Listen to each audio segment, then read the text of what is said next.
days back, my son attended my nephew's birthday party, and that's where everything went wrong. Both of them are 8 years old.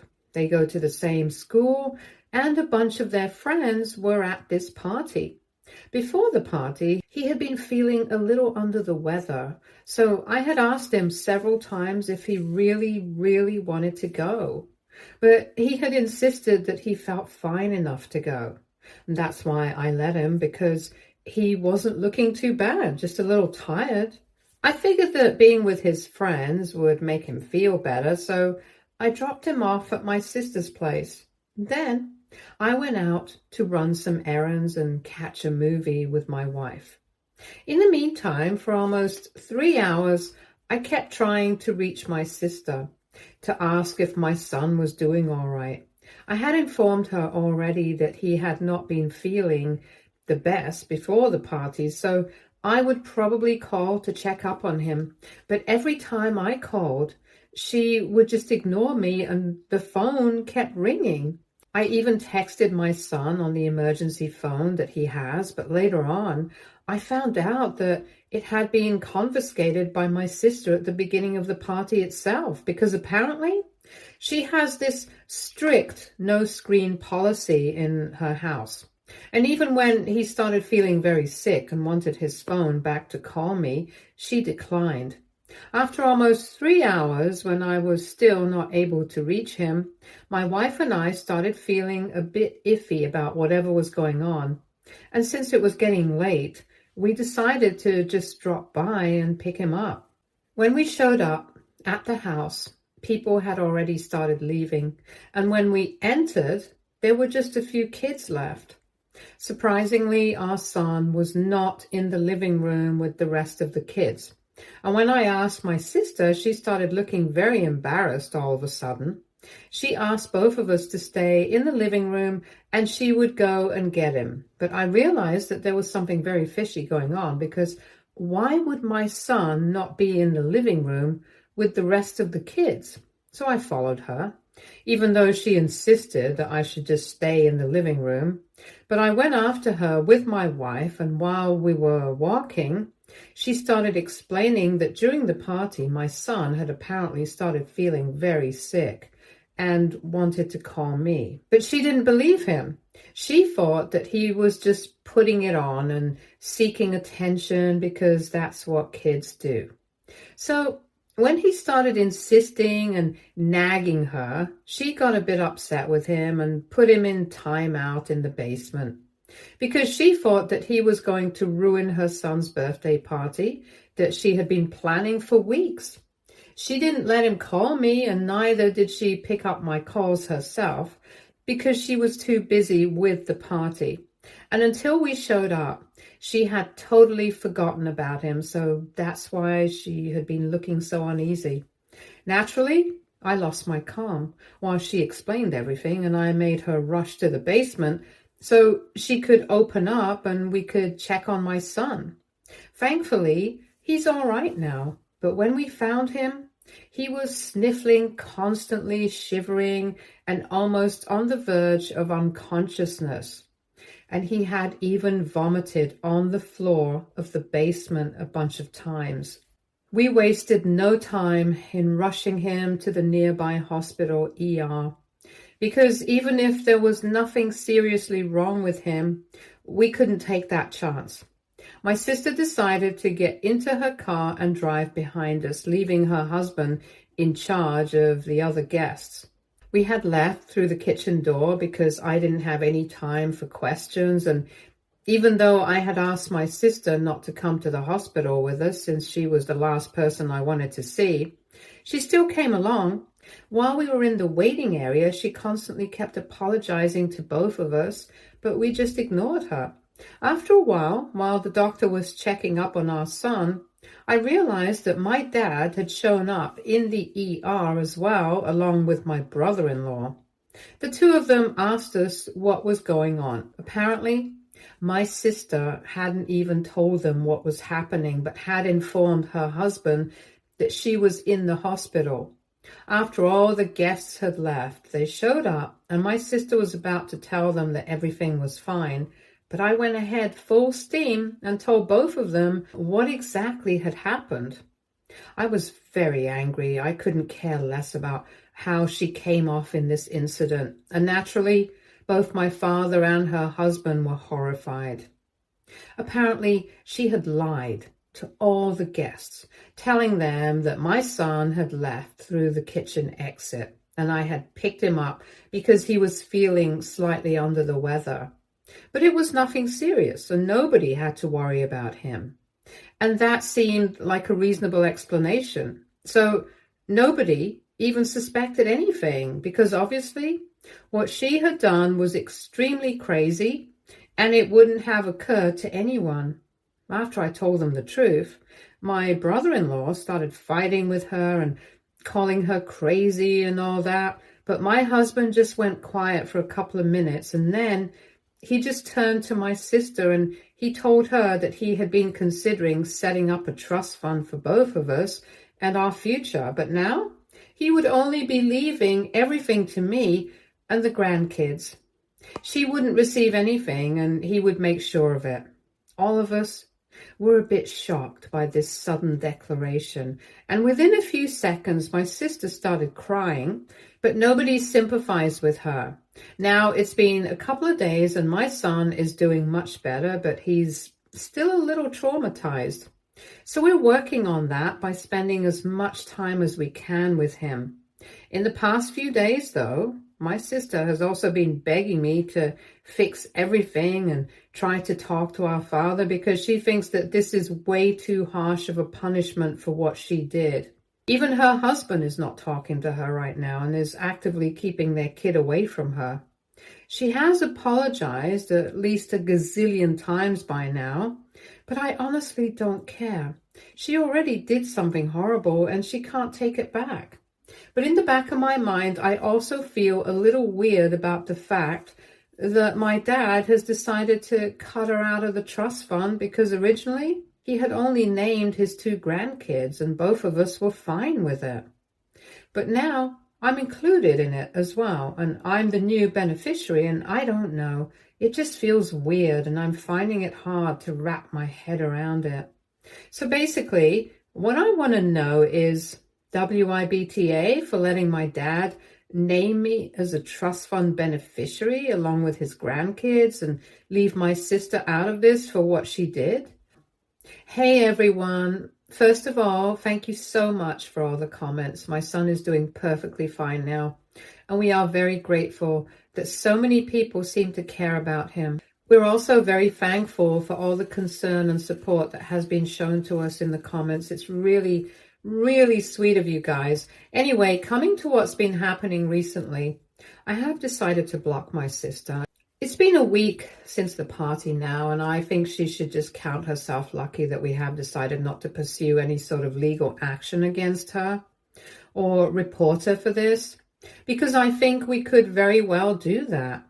We just don't need that drama right now. It's going to take a lot of time and money to pursue this, and it's just not worth it.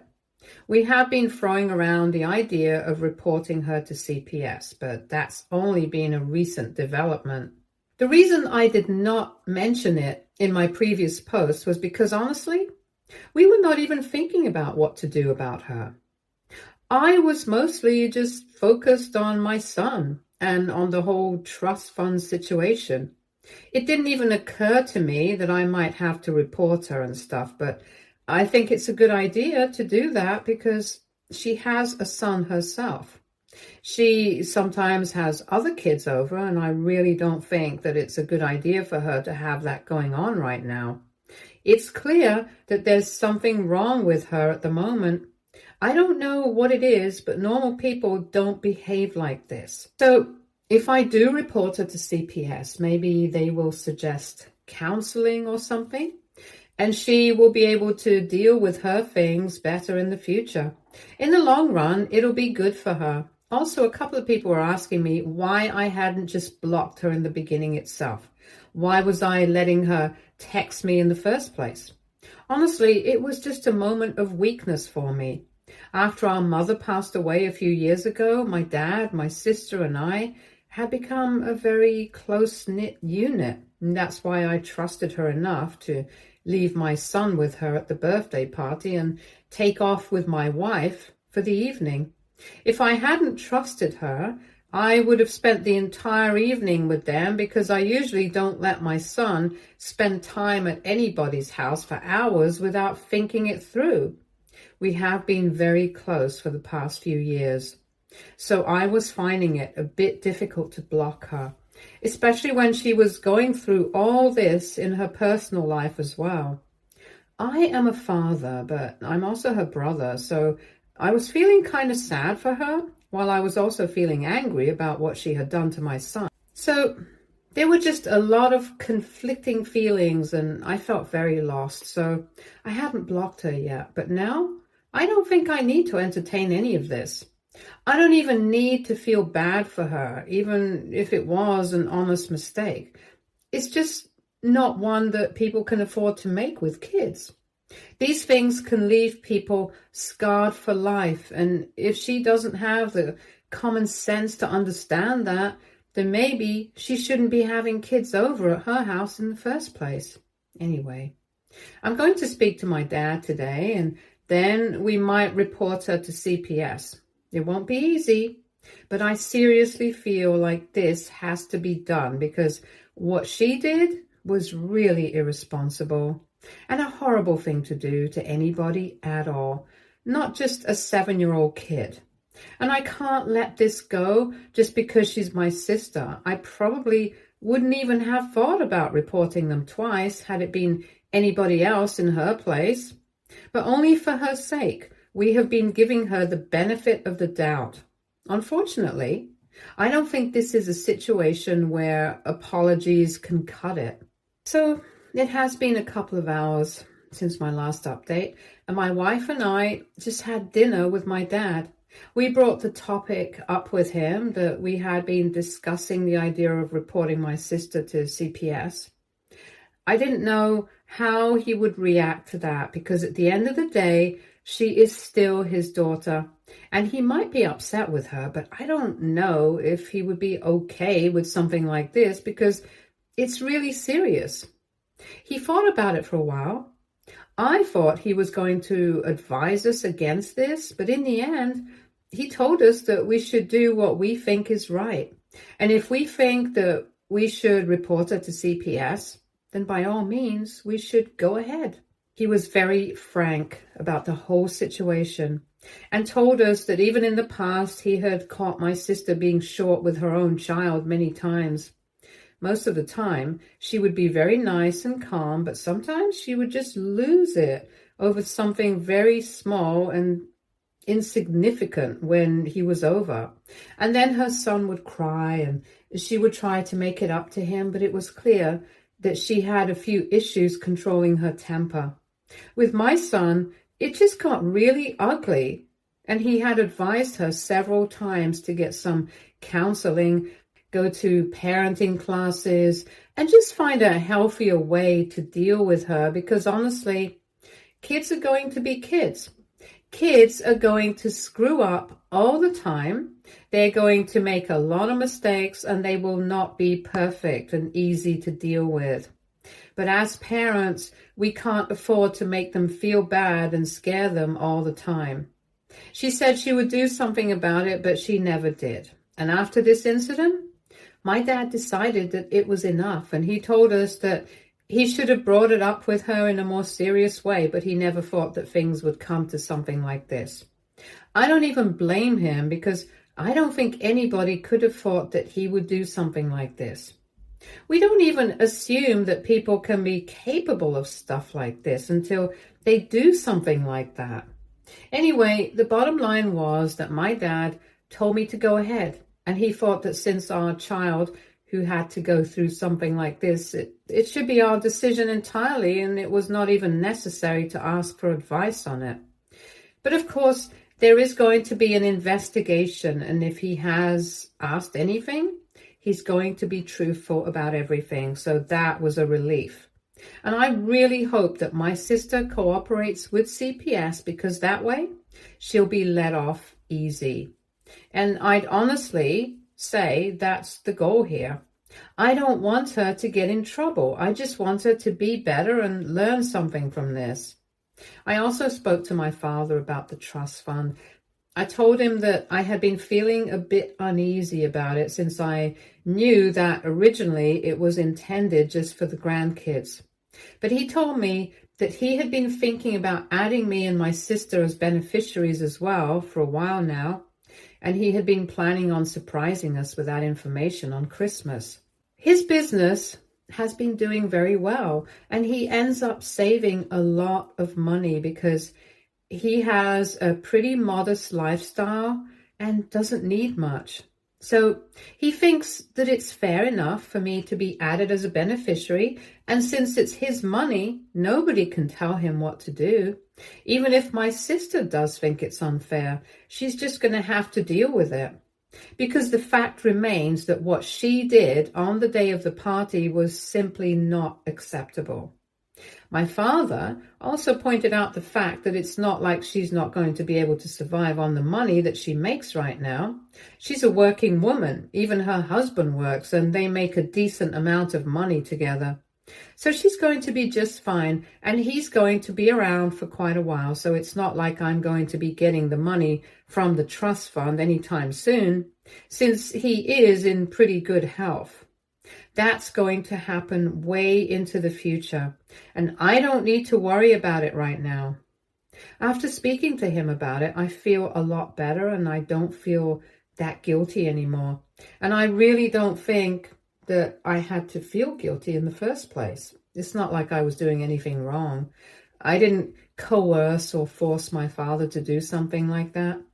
He did this of his own accord, and I'm not going to worry about this being unfair or whatever anymore. I'm just not going to stress myself about anything that I don't have to anymore, because it's just not worth it. If my sister feels bad about any of this, tough luck. But she really should have thought things through. And that's all I have to say on this. Anyway, I'm glad that I had dinner with my dad and spoke to him about all these things, because speaking to him really gave me a sense of clarity that I needed. Now, both my wife and I know what to do, and we are going to go ahead and do it. We just hope that something good comes out and the situation doesn't spiral out of control. I really do have my fingers crossed that my sister will acknowledge her mistakes, show remorse, and take steps to rectify everything. Hey guys, so after my last update, there were a lot of people who had said that there was no need for me to report my sister to CPS anymore, because right now my child was safe and I didn't have to worry about anything. But like I said, this was not about getting my sister in trouble or getting revenge on her. This was just about doing the right thing. I knew that if she was truly and really apologetic about the situation, she would cooperate. And I knew that since my child was currently safe, CPS probably wouldn't take this very far, since I had discussed it with a friend of mine who works with the organization closely, being a foster care worker. And I had done my own research as well before taking a step like this, because I knew that this could go wrong very quickly. But ultimately, it was about doing the right thing, since she has a kid of her own and she has kids over sometimes as well. So I went ahead and reported her anyway. And of course, the caseworker who got in touch with us did ask us why there was such a delay. And we had to explain that since it was my sister that we were talking about, I had been confused about whether I should do this or not. But now I was confident about my decision. It's been 2 weeks since then, and the caseworker has gotten in touch with my sister as well. He did speak to both my wife and I. We gave him a thorough account of whatever happened, and then my son was also spoken to separately, and he was a bit nervous about it. But he did share everything that happened. We also showed her the medical records from the ER and the later visit to the doctor, and confirmed that it had been an emergency because my son had a severe case of food poisoning. That was not my sister's fault. But even then, she should have taken it seriously. After speaking to us, within 6 days, my sister received a visit. And from what I'm hearing, she was cooperative and extremely apologetic. By the end, she was actually in tears, but she did not make a big deal out of her emotions and stuck to the truth. Showed the caseworker around the house, and since the basement was not exactly a hazardous place, it was just really cold. The caseworker told us that they were going to get in touch with their supervisor and let us know about the decision soon enough. We did try and get her to tell us what was going to happen, but she told us that that decision was not exactly up to her. She could only make recommendations, but she definitely would recommend that since my sister had been very cooperative and apologetic throughout the visit, and from the initial investigation and findings, she could tell that while it was bad, it had probably been a one-time thing. So she would suggest counseling and parenting classes for my sister to her supervisor as per our request. Even though we don't know the decision yet, I'm hoping that that's what happens. And this doesn't go too far. It's been a week and a half since my last update. And a couple of days ago, the caseworker reached out to us again and said that a decision had been made. And thankfully, our suggestions were taken into account. My sister had shown that she really wanted to improve, and even her husband and son had said that while she does have issues with her temper, sometimes something like this had only happened once, and they would try their best to make sure that it never happens again. Taking all of that into account, it was decided that she would have to attend counseling sessions and parenting classes until the situation was deemed to be better, and she was not supposed to have any sort of unsupervised contact with my son. The last bit is already not happening, so we are fine with that. And about that, this has turned out exactly like what we had wanted. So we are thankful for that. The caseworker is going to stay in touch with us and my sister to monitor the family equation closely. But for now, this is it. I haven't spoken to my sister yet, nor has she tried to reach out to me. And it's the same with my brother-in-law as well. I don't even know if they are talking to each other yet, because the last I had heard, he was not speaking to her and he was trying to keep their son away from her as well. But since he has stood by her during this time, I'm hoping that the situation is better in their home as of now. I have kept my father updated throughout the whole thing, and now that we finally have a decision, we are finally able to breathe again. Because this had been very stressful for all of us, not just my sister or me. This is probably the first time something like this has ever happened in our family. And of course, we're not used to dealing with stuff like this. So until we had a decision, this was the only thing on our minds. But I'm happy that we were able to sort things out without much of a fuss. And mostly, I'm just glad that my sister has decided to seek help and improve herself. As for my son, he's pretty much back to normal. He's playing, laughing, jumping around, and doing everything that kids his age do. At school, he's also hanging out with my nephew, regardless of the situation between me and my sister. And that's really the way it ideally should be. Whatever the equation is between us currently, we have not let that affect the kids. I didn't speak about it earlier because there were other important things to mention. But I think it's about time that I speak about this as well, because there have been some questions about it. Since my kid and her son go to school together, it's natural that they will interact a lot, and they are quite close, which is why they have continued their relationship uninterrupted. I didn't have a problem with it at all when my son was coming back from school wanting to go over to my nephew's place to play with him. I was just glad that they were blissfully unaware of everything that was going on with their parents. But of course, I couldn't take him. So I had to disappoint him a bit there because I wasn't sure if my sister would want me there or not. However, apart from that, I was glad to know that they were keeping up their friendship. At first, I was not sure if my sister would appreciate her son hanging out with my son anymore. But even she hasn't had any problems with it. So I think we are at a place where we can let them be. And I think even though they're really little, it's important to respect what they want as well. So when things get a little calmer, I think I'm finally going to go over to her place with my son and let the kids play together, because my son has told me a bunch of times that he wants things to go back to how they were before. He wants to go over to his cousin's place and hang out with him, and he's not even scared of his aunt anymore. It's easy for him to forget about it, not so much for us. But for his sake, I will try to talk to my sister and see if she would be open to the idea of them having play dates like they used to before. If not at her place, she can always have her husband drop off my nephew at my place, since we sometimes used to do that as well. Anyway, right now, I think we should just let things be. But in the future, I'm definitely going to try and do something about it, because I don't want to disappoint my son. And I definitely don't want him to cut ties with his cousin. They are very close, and I want them to keep this friendship up regardless of the family dynamics and all that. Hey, so it's been a couple of months and my sister and I are not exactly back to normal.